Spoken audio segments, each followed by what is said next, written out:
What's happening, everybody? Welcome back to Game Day with Trey. Of course, this is your host, Trey. And today we're going to talk about the NBA playoff round two, game three matchup between the Oklahoma City Thunder and the Dallas Mavericks. All right, so this game will be played at 3:30 p.m.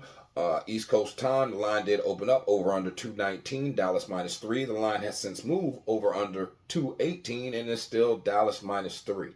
All right, so let's talk about what's been going on in this series and with these two teams. The Oklahoma City Thunder look for their third road playoff win to take a 2-1 series lead. Now, OKC is 2-0 straight up on the road in these playoffs.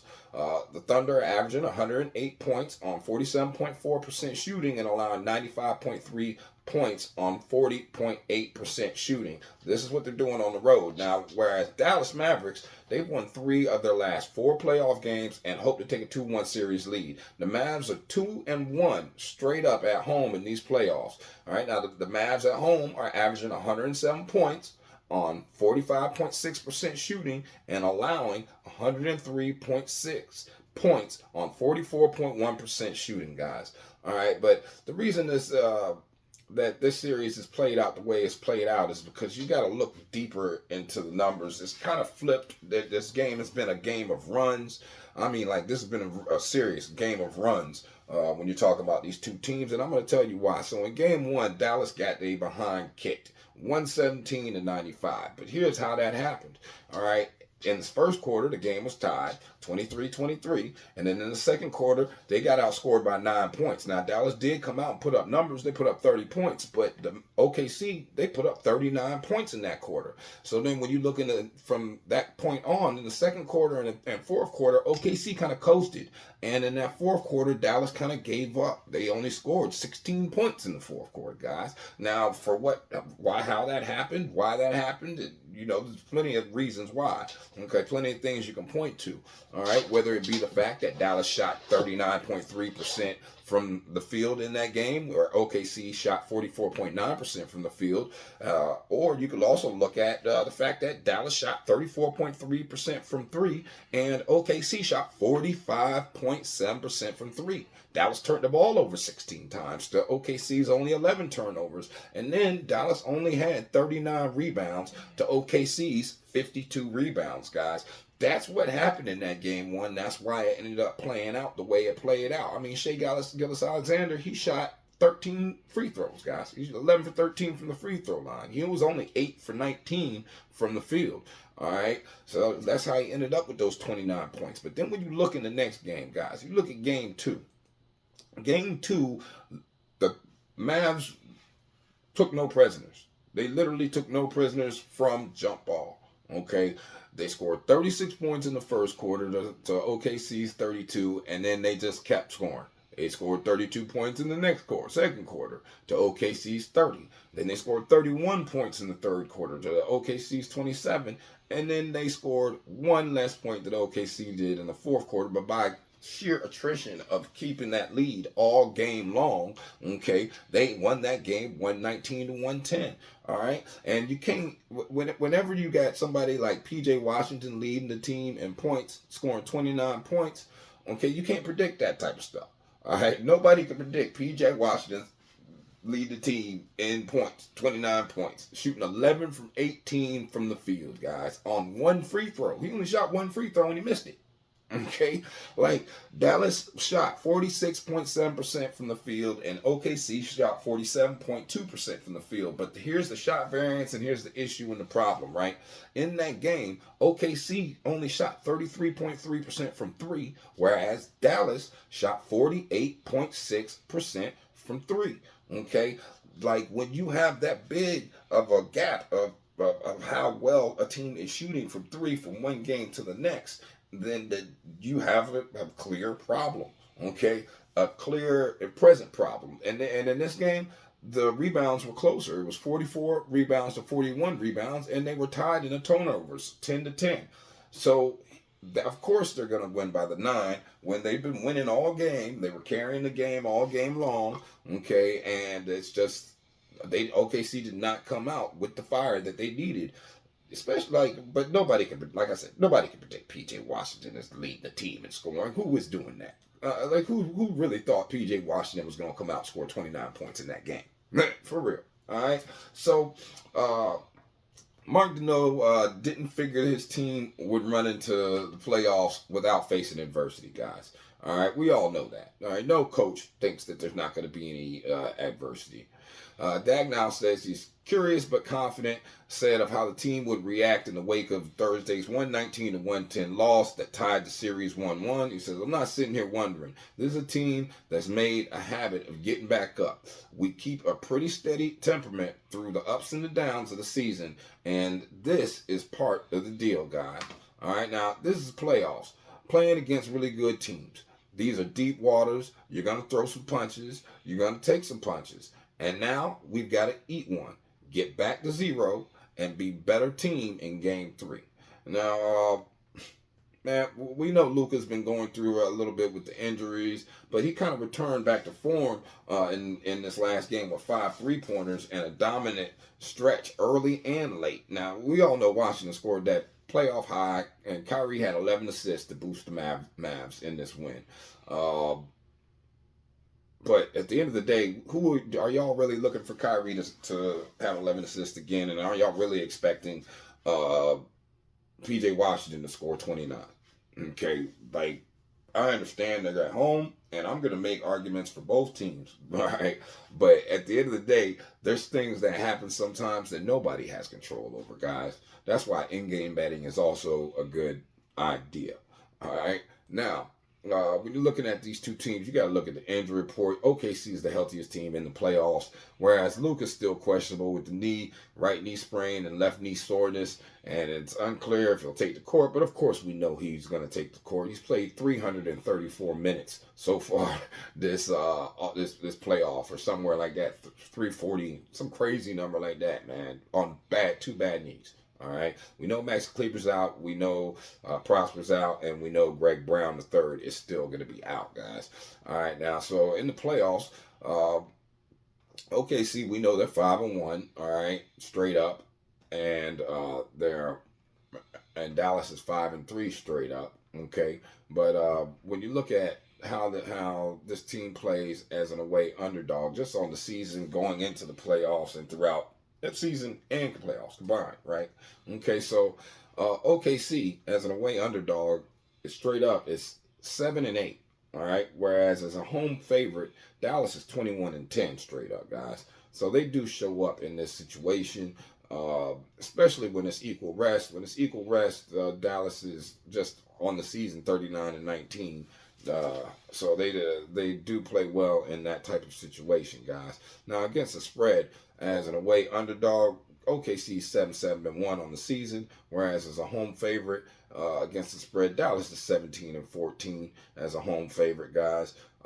They are a team that has kind of played better as a favorite on the road than they did as a favorite at home this season. Okay, so yeah, that is something to be concerned about. While at the same time, if you're just looking in the playoffs against the spread, still OKC is still sitting at 4-2 against the spread, and Dallas is still sitting at 5-3 against the spread. So when Dallas wins, they cover, guys. All right. Now, as far as over/under is concerned, in the playoffs, it's been 2 to the over and 4 to the under for OKC, whereas for Dallas, it's been 4-4 even. Okay. As far as when you're looking at in this situation as an away underdog, of course, it's 7 to the over and 8 to the under for OKC, whereas as a home favorite, it's 13 to the over and 18 to the under for Dallas. You know, so there is opportunity for it to lean to the under in this situation, but you got to look at how these teams have been playing recently. And when you talk about head-to-head just on this season alone, these two teams have played a total of 2, 3, 4, 6 times, and out of the 6 times they played, OKC has won 4 of them. Dallas has only won twice. Okay, hence why in the last game I wasn't really giving Dallas that much of an opportunity, and I'm still kind of leaning towards not, because they did score 110 points, and that over/under, that team total is set at 107 for the Thunder, and it's set at 109.5 for the Mavs, and I believe that the Mavs, when they're at home, okay, they score no less than when they played this season, okay, when the Mavs were at home, they scored no less than 120 points. Okay, so they're going to put up some points in this game. I'm not sure.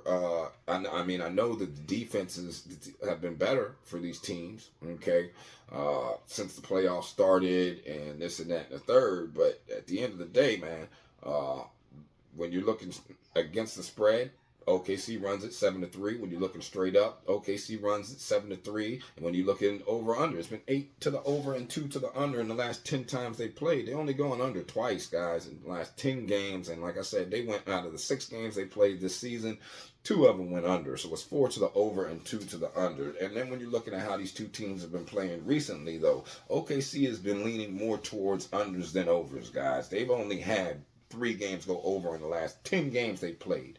Okay, and when you're looking at Dallas also has been leaning to the under. They've only had 4 games go over out of their last 10 games that they have played, and like that's something that you really need to pay attention to. All right, just because of the fact, even though yes, I am looking at this and I'm saying that these things have been leaning towards the under as far as these two teams, like recently, how they've been playing in the playoffs and yada, yada, yada. But man, when I look at how low this team total point number is, man, I just cannot see Dallas not scoring 109.5. Okay. I mean, and I can't not see the Thunder scoring at least the 107.5. I mean, those are the clear and present easiest opportunities that you're looking at. Then you also want to look at the money line. But let's get into a little bit more of what's been going on. So in the last 3, OKC's averaging 108 points per game and giving up 101, whereas Dallas is scoring 109.3 points per game and giving up 109.3. Hence why those key numbers, you see 109 points for the Mavs, and you see for the Thunder that 107.5. Like they've been only scoring 108 in the last 3. So it's right there as far as what the opportunity is and where the variance is at and what they've been averaging, guys. All right. The last thing that I would like to cover with you guys before we go ahead and get our leans and get up out of here, all right, just to give you some more little quick tidbit facts, all right, is the fact that the Thunder have won each of their last 6 games against Western Conference opponents following a loss. The Mavs have lost 6 of their last 9 games as home favorites after winning as underdogs.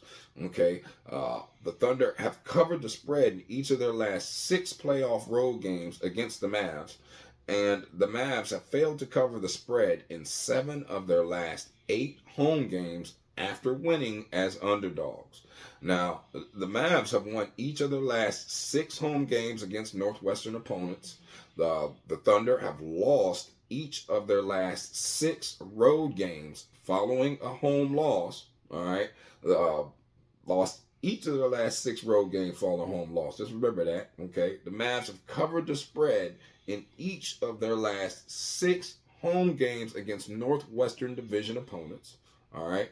And the Thunder have failed to cover the spread in each of their last 4 games as road underdogs. All right. Now, each of the last 5 games between the Thunder and the Mavs at the American Airlines Center have gone over the total points line. And each of the Thunder's last 5 games at American Airlines have gone over the total points line, guys. All right, so at the end of the day, my leans, if you can get Dallas at the 3 or get Dallas minus the 2.5, I would like that, but I'm more inclined to do a money line on this game just because of how the shot variances are, and really we want to see how OKC is going to respond. I do like those team totals better. I think the game's going to go over. So if you like the over, you can take that. But I also like the actual team totals over because it gives me a better opportunity to put in more bets on what I'm saying is going to happen, guys. And so I like to load up on things sometimes. Sometimes that's the right way to go. Sometimes it's not. It's part of the game. But it is what it is. I hope this information has helped you guys. One last thing. I also, if you are somebody who is leaning towards the Thunder, all right, go ahead and buy a couple points for them, all right, because right now that 3, okay, you could see that there's an opportunity for that to be covered because OKC been running them all season long and in the last 10. But this is the playoffs. You are talking about a veteran laden team versus a younger team, all right, that really might not understand the situation.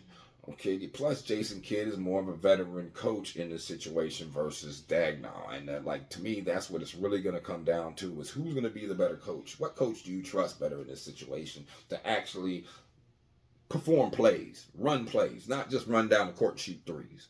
All right, and whoever you feel more confident in, that's the direction you should go. I hope the information I gave you helped. Y'all have a blessed day. Stay safe. I'm going to holler at y'all. Peace.